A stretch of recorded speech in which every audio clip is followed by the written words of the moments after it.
Hello guys! Kung napapansin nyo, tinatanggal natin yung pork head. Tinanggal natin sa joint. Yan. Panoorin nyo kung paano ko gamitin yung knife natin dyan, no? Yan. Isang hiwa lang yan. Puro pa diretso lang, guys. Huwag nyo gagawing lagari yung kutsilyo. Kasi doon pa lang, makikita na ng employer sa inyo yung tamang paggamit ng knife. Yan. Tinatanggal natin dyan yung tampalin, guys. Itong video na to, walang buto yung baboy natin dito. Ay walang buntot. Yan, ito yung kasi pag walang buntot guys, kadalasan ito 5 ribs talaga dun sa shoulder. So kasi nagtitinda naman tayo, kaya ginawa lang natin 4 ribs para lumaki yung liempo natin, mas maging high value. Kaya ako ginawang 4 ribs. Yan, tinanggal ko na yung tenderloin. Dito naman tayo sa ham leg. Pinalapit ko yung camera para makita nyo guys yung 2 joints. Yan, iniwa ko yung 2 joints. Siyempre nag-still muna tayo para medyo makuha natin yung talim. 1, 2. Iwa. Dito pinakita ko sa inyo, babaliin ko dito yung ham leg. Sa mga may experience na dyan abroad, share natin sa mga baguhan kung pwede yung gantong binabali yung ham leg, no?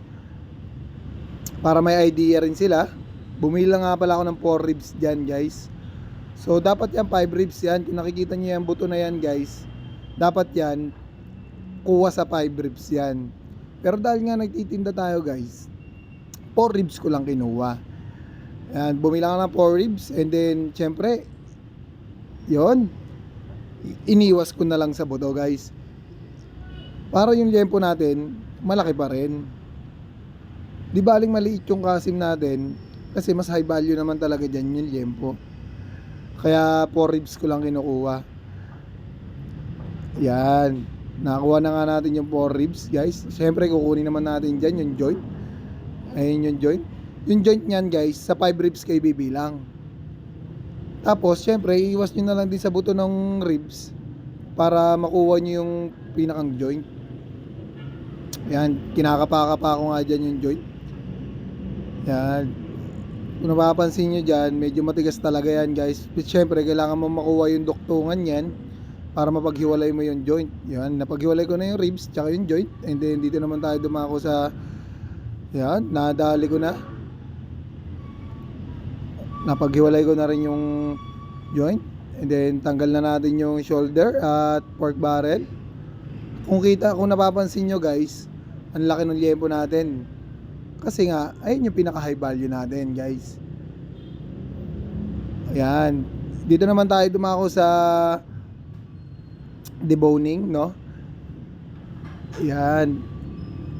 Pata hind. Kung napapansin nyo guys, yung knife ko pa lang hindi ko yan binabalik. Hiwa isa, hiwa isa, hiwa isa. Diba?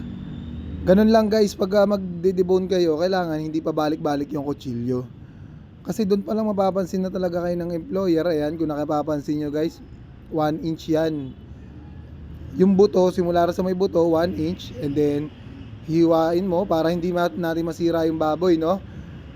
Yan, pag nahiwa mo na yung 1 inch na yan, makikita mo na agad yan yung joint.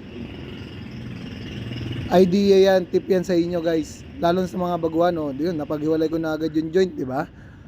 1 inch lang guys. So siyempre susundan mo na dyan yung buto para matanggal mo na yung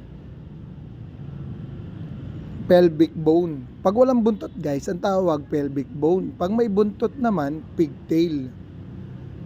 Pero para sa akin kasi same lang naman sila, buntot lang pinagkaiba. Ito, nagdadalawang isip pa ako kung tatanggalin ko yung BS o hindi, kasi nga para tumagal yung buhay ng pigi natin, no? Yan, tinanggal ko na, nag-decide na akong tanggalin dyan yung bias guys. Ganyan pagtatanggal ng bias guys, kung maaring 0-0 talaga, yung wala talagang kalaman-laman sa buto, mas maganda. Pero sa mga supermarket kasi guys, nilalamanan talaga nila to. Kasi sa supermarket guys, bawal magtapon ng buto.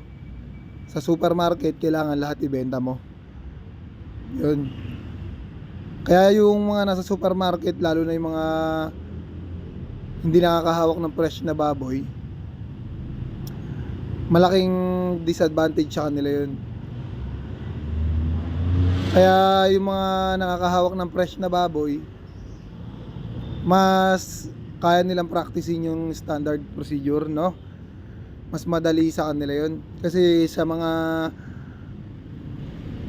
frozen o yung mga pinapasok sa cold room, medyo matigas pa yun. Medyo mahirap-hirap kalasin yun dahil matigas yung karne.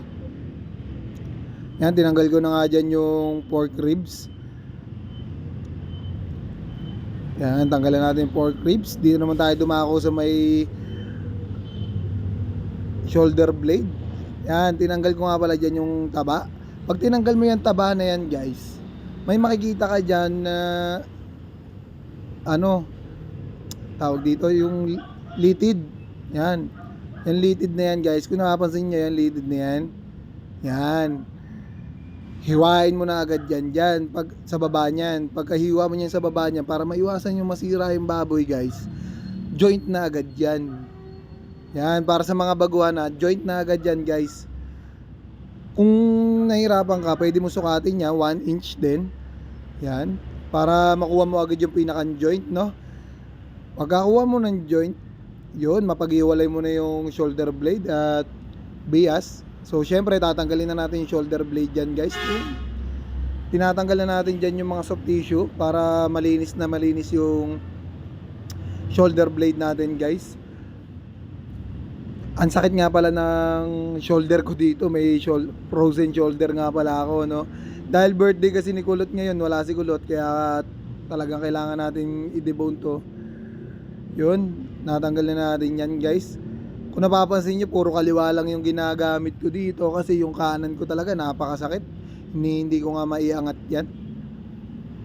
Yan, kung napapansin nyo, guys, napakalinis na yung shoulder blade natin, no? Tinatanggal ko lang yung mga soft tissue dyan. Tatanggalin na natin yung mga litid na nakadikit sa shoulder blade. Kung napapansin nyo, guys, dahan-dahan ko lang talaga ginagawa to para mas makita nyo, para mas mapanood lalo ng mga baguhan, para mas magkaroon kayo ng idea, guys. Siyempre, yung mga veterano, mababagalan sila dito.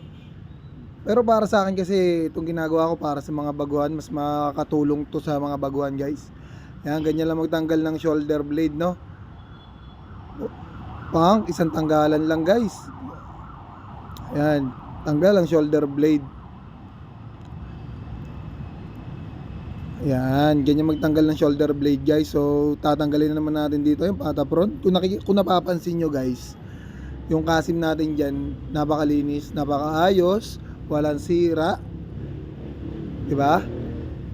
Sa mga baguhan, guys, huwag kayong magmadali. Aralin nyo mabuti. Kasi once na magmadali kayo, masisira at masisira yung karne nyo.